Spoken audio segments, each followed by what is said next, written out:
So our sun dancers, they are people, good hearts, beautiful hearts, good intentions, following their own visions, walking their sacred walks, and growing that way to do their spiritual work here. So we've been doing the sun dance for many, many years, but the other 6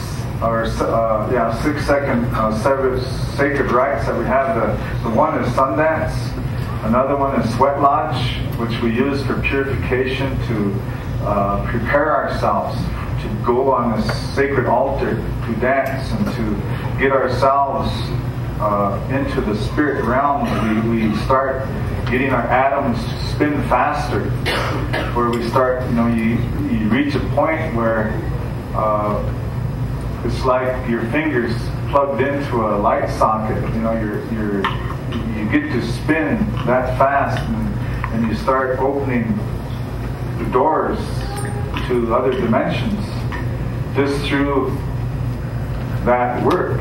And the fact that we are all together, so many of us, those that come forward, not everybody can do this dance. It's only those who are strong of heart and mind, will, not necessarily physical, because if you're really strong in your beliefs of what you have in here as a spiritual being, then that'll hold your body up. This light around you, you radiate out so much light and energy, that light will hold your body up when your body gets tired. But at some point, this body, we know how flimsy it is, how weak it is. It'll fall down, it'll get tired, it'll get exhausted. And at that point, because the atoms in it are spinning so fast, you are in a sacred space, an altar, you're actually between the worlds, is what we do. We prepare ourselves to be ghosts, to be between the worlds, the physical realms and the spiritual realms, and we're in that cushion in between, what we would call dream state or imagination, or this invisible cushion, the veil. And so at that time, you're able to communicate. Your ancestors, your relatives can come and communicate with you, give you messages. And so when you come out of it, you don't necessarily come out of it entirely, but you come back to your wake state in the body, and you remember, and then you start, trying to do what you can to not forget that experience. It's so intense that it changes your life forever. You can't go back to just being a bowler on the bowling team, Soap operas are never the same. So there's lots and lots of things, like that I've been listening to everybody and trying to see how all of this works in the big divine plan. So years ago, I had this experience that before I got here, all of us, before we got here, we were in the stars. And we came here in these angelic forms, and we circled around the planet, and we were able to see. From that vantage point, you don't see the color of skin, hair, eyes, gender, nothing. What you see is all these little lights on the planet, and that light is in here. It's around your heart. And so you start coming down closer and closer to the surface, and then you start seeing from that vantage point where help needs to occur. Because of the gifts that you have at that time, you know where your help is needed, and you get to choose your parents, their DNA. You can see the light, you can see how things are, and this is where I need to be, and with this DNA, with the gifts I have, this is going to work. I can do the work that I need to come here to do. So we're born into this earth. And by the way, I remember when I was in my mother's womb, when I was small, I used to have what we kind of dubbed a recurring dream.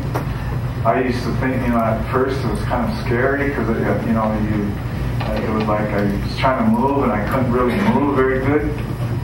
But there was these colors around me, and a lot of it, there were pinks and reds and some blues, and there was movement, and I never, I thought it was kind of like a nightmare sometimes, because what we call nahinsha, you want to move but you can't, you're kind of bound or whatever. That's nahinsha, we call it. You can't quite do it. So I always knew that I wanted to burst out and move and do some stuff, and I couldn't. So, but at the same time, I could touch. I could see the lights in there, and you can touch them, and you can move, and it feels like something is right pushing on you and all this, but it doesn't hurt or anything. And so that I kept having that dream over and over and over, and I'd wake up, feeling kind of scared sometimes until it clicked. I went into the sweat lodge, and they were talking about going into the mother's womb and being reborn.